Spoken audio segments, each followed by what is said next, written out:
Sem muita pressão não desenvolve a semente. É a mesma coisa com a gente. É pra ser gentil como flor é pra florir. Mas sem água, sol e tempo que botão vai saber. É muito triste, muito cedo, é muito covarde cortar infâncias pela metade.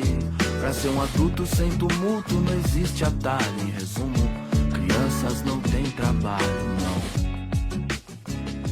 Olá, está começando agora mais um episódio do Conversando sobre Trabalho Infantil.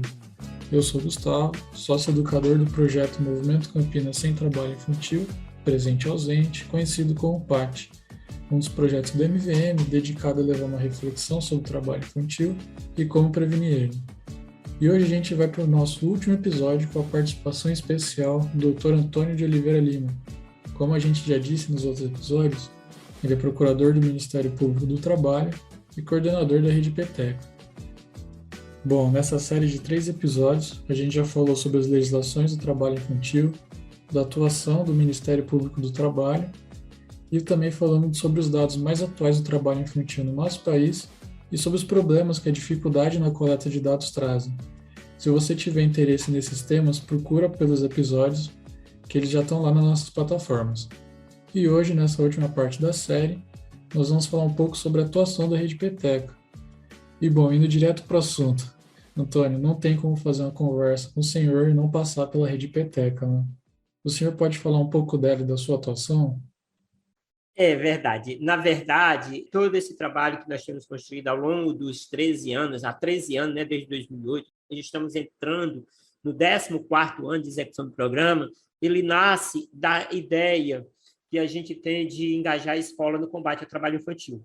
Ora, eu falei há pouco que, pelos indicadores do IBGE, 14% das crianças e adolescentes de 5 a 17 anos que trabalham estão fora da escola. Isso é um dado muito preocupante. Mas, por outro lado, a gente tem que olhar o copo não só pela parte da água que falta, né? Mas a parte da água que está no copo, né? Então, se a gente olhar os 86% de crianças e adolescentes que trabalham e estão na escola, a gente tem que ver isso como uma oportunidade e também como um alerta. A oportunidade por quê? Porque se 86% das crianças que trabalham estudam, eu tenho onde encontrar essas crianças, né, que é na escola. E também preciso ter um olhar atento para essas crianças e adolescentes, porque elas têm maior risco de evasão escolar, como eu disse, é 4 vezes maior, certo? Então, partindo desses dois dados, o dado da negatividade, que é o dado da alta evasão escolar, e o dado da positividade, que é o dado da frequência escolar, a gente criou um programa de educação para combater o trabalho infantil, engajar a escola no combate ao trabalho infantil. Porque até então, em 2008, não se discutia o trabalho infantil nas escolas, né? Era muito achando que o trabalho infantil era um problema só da assistência social. Hoje, nós sabemos que o trabalho infantil é de todas as setoriais, não só das setoriais políticas públicas, mas também de qualquer cidadão, da sociedade, né, como está na Constituição. Mas o fato é que, em 2008, não havia um engajamento das escolas no combate ao trabalho infantil. Havia uma ação, basicamente, de assistência social através do PET, a ação da integração da sociedade civil através dos fóruns estaduais do Fórum Nacional, mas o engajamento da escola no combate ao trabalho infantil não havia. Então, o que é que acontece? Em 2008, nós fizemos uma campanha nacional chamada Educação, a Resposta Certa contra o Trabalho Infantil. E, a partir dessa campanha, a gente criou esse programa de educação, Peteca, Programa de Educação contra a Exploração do Trabalho da Criança e do Adolescente. Nós iniciamos com a capacitação dos técnicos da área pedagógica das secretarias municipais de educação aqui do Ceará. 51 municípios participaram de uma capacitação de 40 horas sobre o tema do direito da criança e do adolescente e o combate ao trabalho infantil e como abordar esse tema em sala de aula. A proposta que nós fizemos ao longo dessas 40 horas de formação é que, depois de conhecer o assunto, esses técnicos pudessem capacitar os coordenadores pedagógicos e professores dos seus municípios, para que eles abordassem o tema em sala de aula. E assim foi feito. Em 2009, esses técnicos que foram capacitados, né, nessa formação inicial de 40 horas, eles passaram a capacitar, fazer oficina e capacitar os professores e coordenadores pedagógicos das escolas. E os professores capacitados começaram a abordar o tema para as crianças, através de um plano, né, de um plano escolar, os planos de aula começaram a abordar esse tema nas várias disciplinas, no português, na matemática, né, começaram a desenvolver esse tema com eles. E as crianças começaram a realizar atividades referentes a esse tema, como contos, poesia, música, desenhos, né? E aí esse trabalho foi se intensificando. A gente conseguiu, no primeiro ano, envolver em torno de 100 mil alunos aqui no estado de Ceará. E nos anos seguintes, a gente foi aumentando, né? Tivemos anos de 350, de 400 mil. Né? Esse ano, em razão ainda da pandemia, da dificuldade, nós conseguimos ainda engajar 250 mil alunos aqui no estado de Ceará, certo?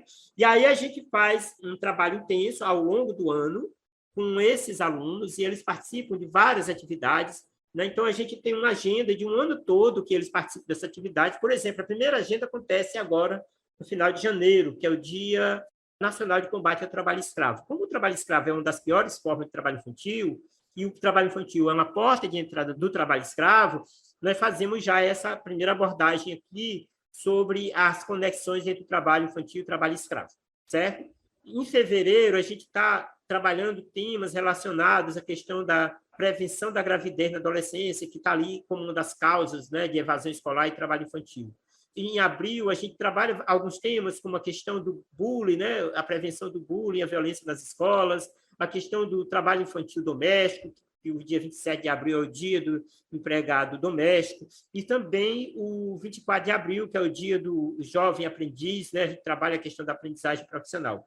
No mês de maio, nós trabalhamos a exploração sexual como uma das piores formas de trabalho infantil, né? E já que nós vimos há pouco, está entre as piores formas, aliás, nós vimos isso em outro episódio, que uma das piores formas de trabalho infantil é a exploração sexual, e o 18 de maio é o Dia Nacional de Enfrentamento à Violência Sexual contra Criança e Adolescente. Então, nós trabalhamos no mês de maio esse tema. O mês de junho, o dia 12, é o Dia Nacional contra o Trabalho Infantil. Então, a gente faz uma grande campanha, todas as escolas participam dessa campanha de forma bem intensa, né? São realizadas muitas atividades.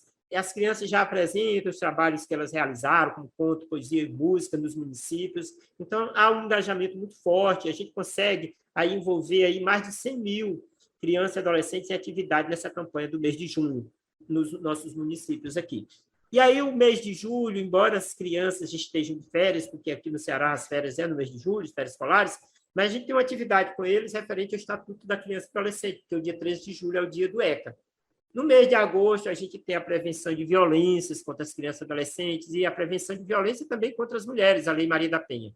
A gente tem até no mês de junho também a questão da Lei do Menino Bernardo, né, que é a prevenção de violência contra as crianças, certo? Então, a gente faz essa abordagem também com base na Lei do Menino Bernardo, certo? E aí, assim vai. Ao longo do ano, a gente tem essa atividade. No mês de setembro, há um engajamento muito forte da prevenção do suicídio, né, que afeta muitos adolescentes, o Setembro Amarelo. O mês de outubro é o mês da criança, trabalhamos muitas atividades que lidam com a questão do direito da criança e do adolescente.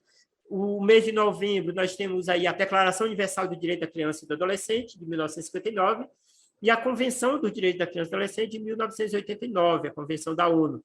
Então, é o dia 20 de novembro. E aí a gente tem aí o foco nesses instrumentos legais do direito da criança e do adolescente. E também a questão do racismo, né, como uma dos fatores determinantes e agravantes do trabalho infantil, que afetam muito mais, né, crianças e adolescentes que são negras. E aí a gente também trabalha esse tema da prevenção do racismo estrutural, né, e combate ao racismo estrutural, a política antirracista, também com foco na questão do combate ao trabalho infantil. E o mês de dezembro, a gente tem a Declaração Universal dos Direitos Humanos, dia 10 é o Dia dos Direitos Humanos, né? E focamos aí o trabalho infantil como uma violação dos direitos humanos de crianças e adolescentes, certo? Ou seja, ao longo de todo o ano, nós realizamos atividades com as nossas crianças e adolescentes. Esse ano foram, aliás, 2021, o número foi um pouco menor por conta da pandemia, mas mesmo assim conseguimos trabalhar com 250 mil, e esse ano, 2022, a gente pretende ampliar esse número,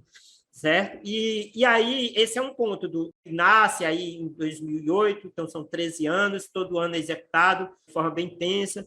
Aí, uma das ações que a gente tem aí decorrente do Peteca é o Prêmio Peteca. No Prêmio Peteca, a gente faz avaliação dos contos, poesias, música e desenhos produzidos por eles, são mais de 10 mil produzidos, são mais de 500 participam da etapa estadual, A gente tem até os que são selecionados, alguns participam da etapa nacional do Prêmio MPT na escola, certo? E aqui, no caso do Ceará, por exemplo, a gente teve das 8 categorias, né, no Prêmio Nacional, aqui os alunos da Rede Peteca conseguiram ficar em primeiro lugar em 4 e em segundo lugar em outras 2. Então, foi um destaque muito grande aqui da Rede Peteca no Prêmio Nacional MPT na escola, certo? A outra linha de ação que nós temos é o protagonismo, né? Forte ação do protagonismo.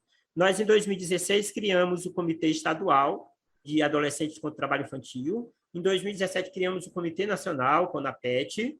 E, em 2018, nós fizemos uma articulação com vários 16 estados, criamos comitês em 16 outros estados, certo? Então, a gente hoje tem um trabalho intenso de participação sociopolítica, em que nas nossas lives, nossos eventos, na Rede Peteca, no canal do Peteca, da Rede Peteca no YouTube, a maioria dos palestrantes são as crianças e adolescentes. São eles os palestrantes dos próprios eventos, né? Eles estudam o tema e vão lá fazer essa abordagem. Então, nós temos além do engajamento da escola no combate ao trabalho infantil, uma das ações estratégicas da Rede Peteca é a participação sociopolítica e o protagonismo dos adolescentes através dos comitês. E, atualmente, a gente está numa ação, estudando com eles, debatendo com eles, o projeto de lei 6461 de 2019, que trata do Estatuto do Aprendiz. Toda semana, toda terça-feira, a gente reúne, eles participam de uma reunião para debater esse estatuto. Já fizemos a 4ª reunião desse estatuto, acho que pelo menos umas 10 reuniões vão ser realizadas para análise e debate sobre esse estatuto. Então, assim, eles participam de todas as atividades, no protagonismo eles são os palestrantes, eles participam, produzem cards, produzem vídeos para as campanhas, então, o engajamento intenso dos adolescentes da Rede Peteca, através dos comitês. Uma linha de atuação que nós iniciamos em 2013 foi a linha da intersetorialidade. Então, o que eu chamo hoje de Rede Peteca, na verdade, é a intersetorialidade, né? Uma rede, um trabalho em rede. Porque tudo isso que nós fazemos, nós focamos nosso projeto na escola, mas é claro que isso não é um problema que a escola vai resolver sozinha, e nem tem condições. Então, nós criamos uma linha de atuação intersetorial. Em 2013, nós iniciamos esse trabalho, uma agenda intersetorial, né? E aí, nessa atuação, a gente engaja conselheiros tutelares, conselheiros de direito, profissionais de assistência, profissionais da saúde, no debate sobre essa questão da prevenção e o combate ao trabalho infantil.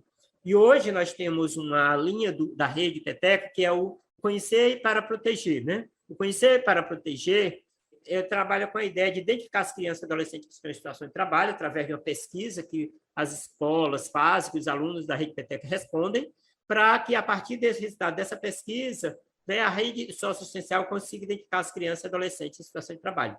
Então, isso aí é a intersetorialidade do programa, quando ele envolve aí, principalmente a assistência social, na visita às famílias daquelas crianças e adolescentes que a pesquisa apontou como sendo em situação de trabalho. Certo? E, por fim, mais recente, a linha de atuação da Rede Peteca é o incentivo à leitura. Isso aí nós iniciamos já em 2020, no contexto da pandemia, que foi exatamente incentivar as crianças a lerem livros, né?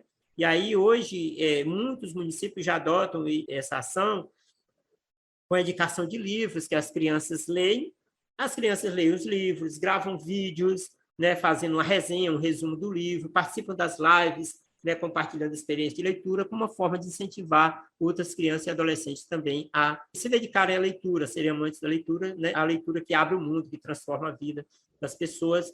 Nós criamos, então, o Peteca Literário como uma linha de atuação de incentivo à leitura. Ou seja, ao longo dos anos, a Rede Peteca vem incorporando várias ações, várias iniciativas dentro desse conjunto de atuação que tem foco no engajamento da escola no combate ao trabalho infantil, na construção da intersetorialidade, na participação sociopolítica e protagonismo dos adolescentes, das crianças e adolescentes, e agora no incentivo à leitura.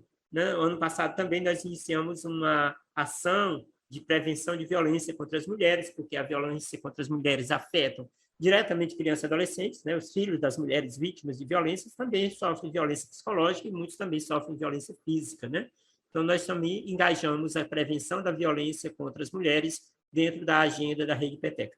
Então, em resumo, são essas as principais ações, dá para ver que são muitas coisas, e por isso nós temos ações e compartilhamento de resultados dessas ações diariamente na Rede Peteca, que podem ser acompanhados através do Facebook, do Instagram, do Twitter, do YouTube, do nosso blog. Basta procurar aí através de Rede Peteca, que vocês vão poder ver aí e compartilhar todas essas ações que eu estou falando. E uma outra ação que eu admiro bastante, eu até peço licença para destacar, é o site que a Rede Peteca mantém, o livredetrabalhoinfantil.org.br. Né? É uma ação que eu admiro muito, que é um site muito completo, com várias informações, com notícias, e também com um espaço muito claro dedicado à educação antirracista. Né? Como o senhor destacou, o trabalho infantil afeta muito mais crianças e adolescentes negros. Né? É verdade. Inclusive, sobre o Criança Livre, foi um projeto que a gente criou em 2016, com o nome Rede Peteca Chega de Trabalho Infantil, e que, a partir de 2021, ele é um projeto gerido, né, que tem à frente a Associação Cidade Escola Aprendiz, de São Paulo, né, que está à frente desse projeto, desde a fundação. A gente criou esse projeto em 2016, com esse nome Rede Peteca Chega de Trabalho Infantil, e a partir de 2021 ele recebeu o nome, né, de Criança Livre, né? Criança Livre Trabalho Infantil, e tem, de fato, dentro do foco do projeto Criança Livre, exatamente uma linha de atuação da educação antirracista. E, Antônio, para ir finalizando essa nossa série de episódios, eu gostaria de te fazer uma pergunta que nós fazemos para todos os convidados que vêm falar com a gente, que é a seguinte: o que deve ser feito para combater o trabalho infantil?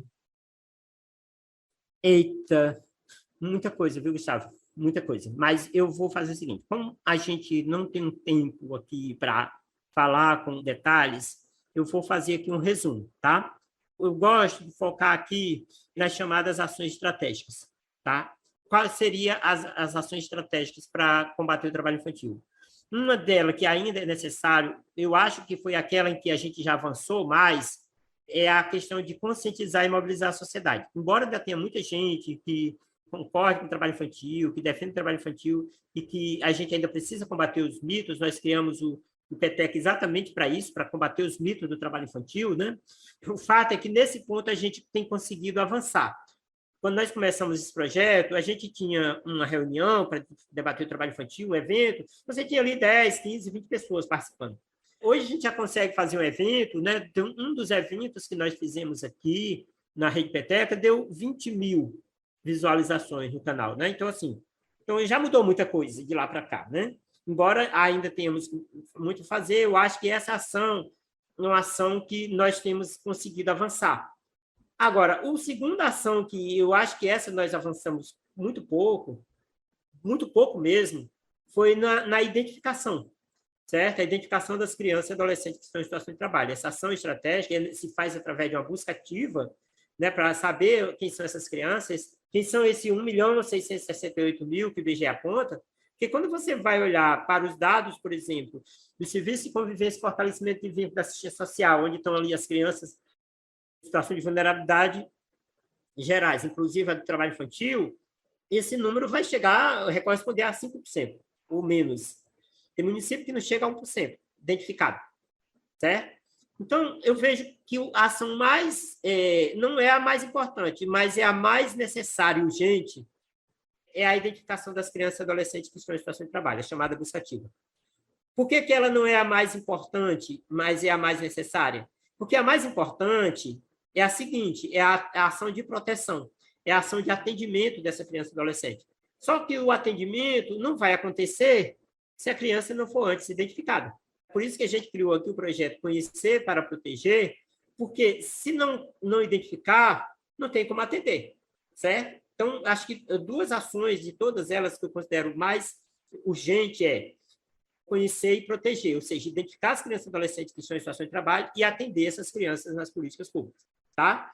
Se eu não consigo identificar, obviamente, eu não vou conseguir dar a ela a política pública, né, necessária para ela sair dessa situação, tá? Então, eu vejo essa como a urgentíssima é a identificação, certo? E, para isso, a escola pode ajudar muito, porque 80% das crianças, 86% das crianças que trabalham estão na escola, certo? Então, os professores podem ajudar muito, mas para isso ele precisa estar conscientizado, ele precisa estar sensibilizado, ele não pode ser o professor que tem uma visão de senso comum da sociedade, que acha que é melhor trabalhar do que roubar, porque trabalhou e não morreu, né? E que o trabalho dignifica o homem, ou então, como a criança é pobre, tem que ajudar. Esse tipo de fala, esse tipo de mito, né? Ou de fake news, ele não pode estar na cabeça de um professor.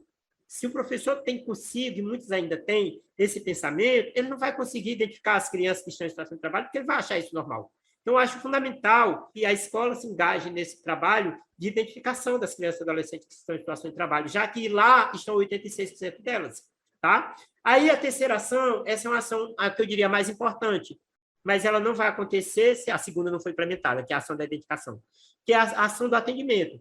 Então, assim, como atender essa criança e adolescente que foi identificada em situação de trabalho? Quais são as políticas públicas que nós temos hoje? Hoje, nós temos a principal política pública que temos para essas crianças são os serviços de convivência e fortalecimento de vínculos da assistência social, que funciona nos CRAS. Acontece que o número de crianças e adolescentes em situação de trabalho que estão nesse serviço é muito baixo, como eu disse, ele não chega a 5%. Tá? Então, assim, porque como não foi identificada, ela não foi para lá. Mas mesmo as que estão lá, não tem um atendimento legal, não tem um atendimento bom. Né? Se você for olhar, na maioria delas, elas têm o quê? O atendimento de 2 vezes por semana, 1 ou 2 vezes por semana, 1h30 ou 2 horas por dia.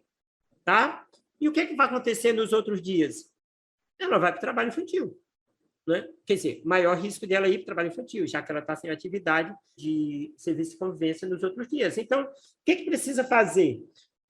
O município tem uma política de esporte, põe um desses dias para o esporte, tem uma política de cultura, põe um desses dias num projeto de cultura.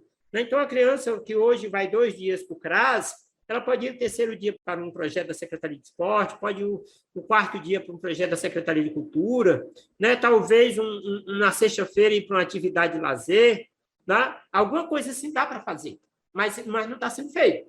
Então, acho que esse é um ponto que eu acho fundamental hoje, é fortalecer essa política de atendimento da criança e adolescente identificada em trabalho infantil e outras vulnerabilidades. E ainda no campo da proteção, se esse trabalhador infantil, essa criança, no caso aqui já não é criança, mas um adolescente, identificado em trabalho infantil, se ele já tem 14, 15 anos, 16, 17, se ele já está acima de 14 anos, ele pode ser um aprendiz. Então, o que o município pode fazer é criar um programa de aprendizagem profissional para eles. Tá? Dá para criar um programa. Né? Ou então, buscar parceria, buscar junto às empresas que são obrigadas a contratar aprendizes para contratar esses aprendizes. Dá para fazer uma política nesse sentido. Certo? E a política pública mais estruturante, mais importante, está prevista na lei, mas não está sendo executada, que é o Plano Nacional de Educação. O Plano Nacional de Educação prevê que até 2024, 50% das escolas ofertem educação em tempo integral. Por que a educação em tempo integral é tão importante para o combate ao trabalho infantil? Porque 86% das crianças que trabalham estudam. Significa dizer que elas estudam em tempo parcial.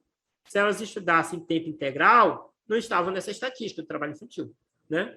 Elas estavam na estatística dos que não trabalham.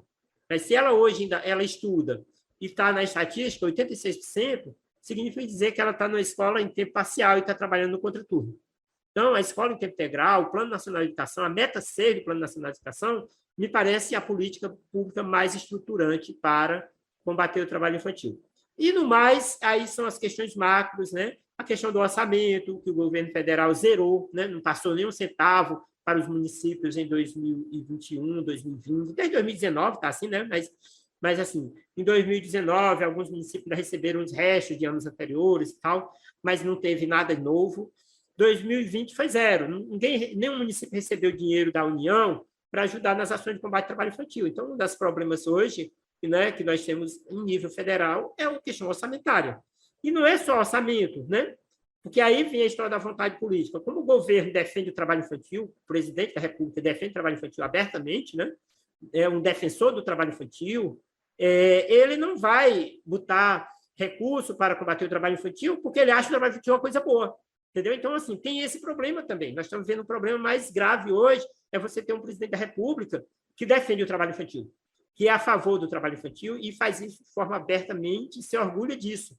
Né? Então, esse é um outro problema que a gente está vivendo, quer dizer, é mais agravante ainda. Certo? Então, eu acho que orçamento, né? Priorizar a criança e adolescente para as políticas públicas, implementar a escola em tempo integral, identificar as crianças e adolescentes que estão em situação de trabalho, melhorar os serviços de convivência e implementar programa de aprendizagem profissional. Para ser sintético, eu vou ficar com essas propostas aqui, que eu acho que são as mais estruturantes, mais fundamentais para erradicar o trabalho infantil.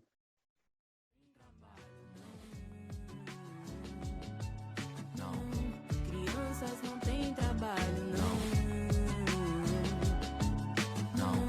Ao trabalho infantil. Com 8 ela limpa a casa de família em troca de comida, mas só queria brincar de adoleta. Sua vontade esconde, já que a sociedade pega sua liberdade e transforma em tristeza. Repetiu na escola por falta, ele quer ir mas não pode. Desigualdade é presente e tira seus direitos. Sem escolha trabalho, rouba pra viver. Sistema algoz que o arrancou da escola e colocou pra vender bala nos faróis. E assim a gente encerra a participação especial do Dr. Antônio de Oliveira Lima.